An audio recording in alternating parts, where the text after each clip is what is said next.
இந்த கண்ணைப் பார். அண்ட சராசரங்களும் அடங்கி கிடக்கும் இந்த சங்களில் அக்னி மட்டும் இல்லை, உனக்கான நீதியும் இருக்கிறது.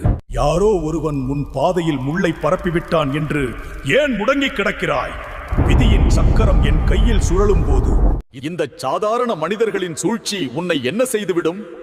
உன்னை சுற்றியுள்ளவர்கள் பொறாமையினால் உன்னை பின்னுக்கு இழுக்கலாம். ஆனால் உன் உழைப்பும் நேர்மையும் உண்மையாக இருந்தால் இந்த பிரபஞ்சமே உனக்கு வழிவிடும். தூணிலிருந்து நான் வெளிப்பட்டது வெறும் இரணியனை அழிக்க மட்டுமல்ல, நம்பிக்கை எங்கே இருக்கிறதோ அங்கே நரசிம்மன் இருப்பான் என்பதை உலகிற்கு சொல்லத்தான். உனக்கு எதிராக சதி செய்பவர்கள் உண்மையில் தங்கள் அழிவுக்கான விதையை தாங்களே தூவுகிறார்கள். காலம் கனிந்து விட்டது. உன் மௌனமே உனது பலமாகட்டும். நரம்புகளில் ஓடுவது பயமல்ல, இந்த நரசிம்மனின் சக்தி.